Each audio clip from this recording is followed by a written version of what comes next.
The automotive world is changing rapidly. According to forecasts, by 2030, 23 million people in the world will become happy owners of electric cars. General Motors has announced plans to stop selling gasoline-powered vehicles by 2035. Audi's goal is to close their production by 2033, and many other major automotive companies are following suit. By 2040, two-thirds of global passenger car sales will be electric vehicles, according to Bloomberg NEF. While this may seem like the ideal path, there is one big problem. Currently, electric vehicles and powerful batteries typically use lithium-ion batteries for energy storage, which are difficult to recycle. As the world seeks to electrify vehicles and store renewable energy, a major question looms. What will happen to all the old lithium batteries? By 2040, 5,750,000 tons of these will be decommissioned. But these power supplies contain valuable metals and other materials that can be recovered, processed, and reused. Battery experts and environmentalists give a long list of reasons to recycle lithium-ion batteries. The recovered materials can be used to make new batteries, reducing manufacturing costs. These materials now account for more than half of the cost of a battery. Priced for two common cathode metals, cobalt and nickel, the most expensive components cost roughly $27,500 and $12,600 per metric ton respectively in recent years. In many types of lithium-ion batteries, the concentrations of these metals, as well as lithium and manganese, exceed the concentration in natural ores, which makes spent batteries look like highly enriched ore. If these metals can be recovered from used batteries on a larger scale and more economically than from natural ore, the prices of batteries and, by extension, electric vehicles should fall. However, the share of recycling in the disposition of lithium-ion batteries is very small today. In Australia, for example, only 2 to 3% of lithium-ion batteries are collected and sent for recycling.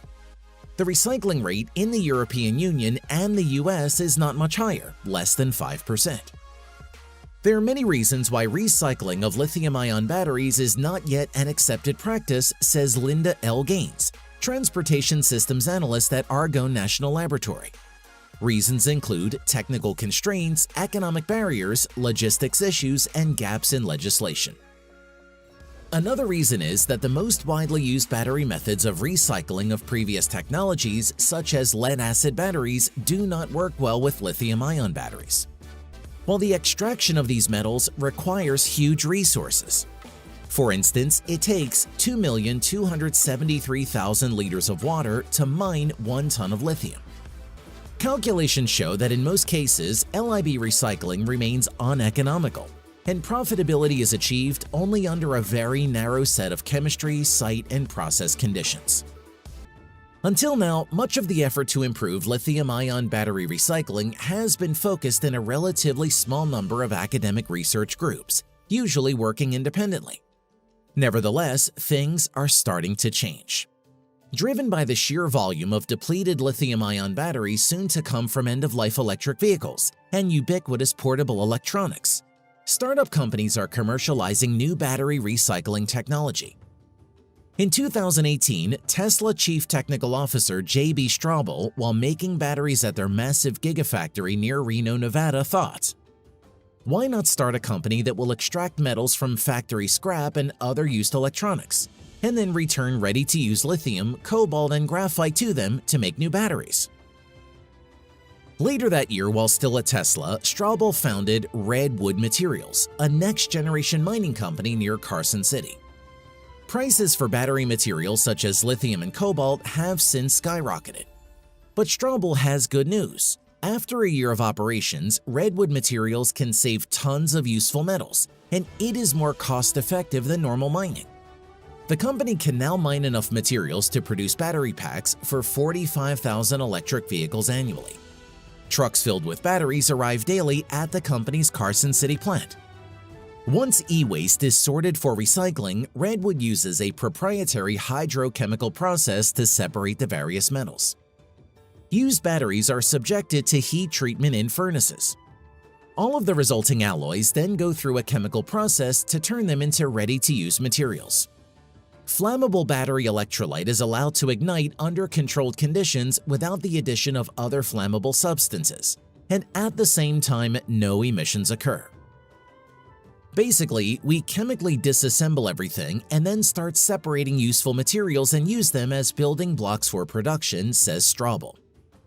It's not just Redwood that sees battery recycling as a lucrative business. Their Canadian competitor, Li-Cycle Corp, has its own factories for the extraction of useful materials from used batteries and electrical waste.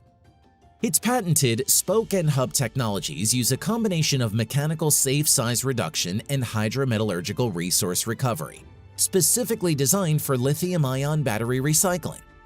With the help of the know-how of the company, all types of lithium-ion batteries are transferred from a charged state to an inert state safely and efficiently.